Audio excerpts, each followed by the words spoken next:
If you have ties to the United States, your bank may soon be forced to report you to the IRS, even if you've never had a reason to pay taxes in the United States before. This is according to an American law. It takes effect in July. This law would apply to all American persons. This is a group that includes U.S. citizens living abroad, dual citizens, and former permanent residents. My next guest is part of that group. She is worried about what this law could mean for her. Gwen is an American-born dual citizen. She's lived most of her life in Canada. We've agreed to use only her first name to protect our identity. I'll explain why in just a moment. She's with me in studio now. Good morning. Good morning. Explain, as you understand it, just briefly, what exactly this law is. Well, from what I understand, it's a law that has been enacted by the United States, an extraterritorial law, which compels other countries to designate their citizens as being U.S. people.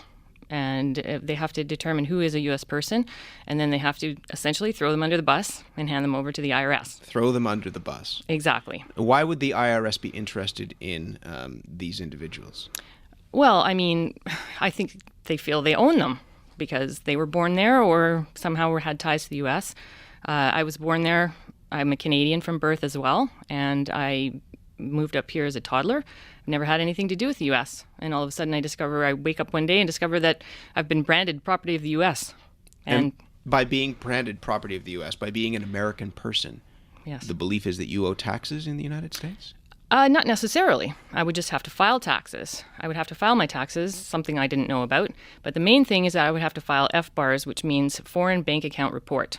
So in other words, my bank accounts, my Canadian bank accounts, things that I saved hard for, paid taxes on, and put away into tax savings types of accounts like RESPs, RSPs, tax-free savings accounts, are all considered to be taxable by the U.S., and they don't recognize those things, and I could be under huge penalties for these things, and those things can be confiscated. So what is, if this were to go forward, what would this mean for you in terms of a financial penalty, a potential financial penalty? Well, potentially, they could even look at, say, if they're going to take 5 years of my account balances.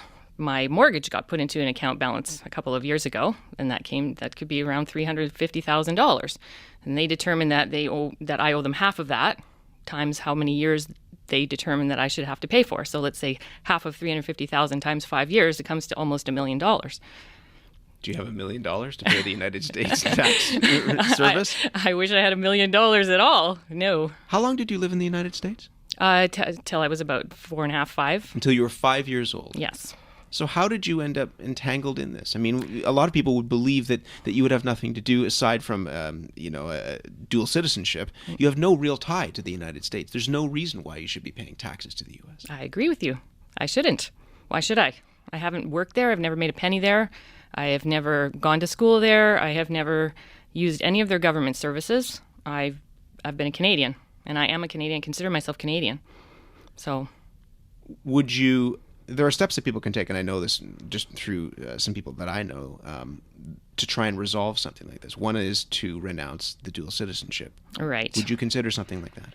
I've toyed with that idea. The problem is that at this point now I am not really identifiable because I don't have any ties to the United States. And so if I do renounce, it's almost like it's tantamount to me agreeing that, yes, I do agree I'm a U.S. person, and I actually don't agree that I'm a U.S. person. I think I'm a Canadian, and I shouldn't have to renounce something that I don't agree that I am in the first place. So even to renounce it, you would then expose yourself as a U.S. person. Exactly. And I would also have to become tax compliant, meaning that I would have to get myself a social security number. I would have to back file however many years worth of taxes and face possible huge penalties.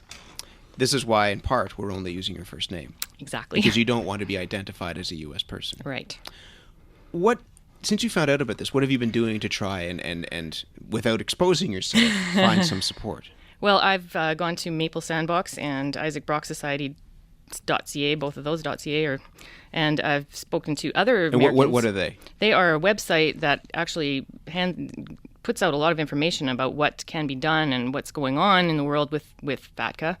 And they're just a lot of support for each other because we all face the same situation. Do you know how many similar American persons in this in this dilemma are here in Toronto? I don't know about Toronto. There is an estimate there are about supposedly 1 million U.S. persons in Canada, But I actually think there's probably more like 4 million because there's people like me who haven't been identified. And those people that they're talking about are people that have already, they came up as adults. They've already, been part of the U.S. situation, so they're counted as being expats. Whereas people like me, they have no real way to count me. What would you want the Canadian government to do about this? Because you say you are Canadian, you are Yes. dual citizen, so you are represented by this government here. What would you want that government to do? I want that government to protect my rights as a Canadian citizen under the Charter and say that they will not apply this to Canadian citizens because it's really actually a breach of my Charter rights for them to do this. There are possible penalties for Canadian banks if they don't comply with something like this. Right. Banks that do huge business in the United States. Right. They won't make their profits. So therefore, they're going to have to throw certain people under the bus. Certain citizens, certain portion of our Canadian citizenry are going to have to be sacrificed according to the banks. And they have actually claimed that they've made a huge effort to try to stop this. And they haven't done anything, really. They've just said it's inevitable. We're going to be assimilated, and that's all we can do. And so if this moves forward, what do you do? That's a good question. I really, I've had a lot of, I'm in a dilemma, actually. I really don't know what I'm going to do. I mean, I think I should walk out of the bank, for one thing, because I'm angry at them. I think that they're betraying us. But there's not really, I mean, the options that are in front of you seem fairly limited. Yeah, that's true. I might have to put all my money under a mattress. What an interesting story. I've heard about this, as I say, personally, but have not explored this in great detail until now. We'll follow this along. It's good to meet you, Gwen. Thank you. Thank you.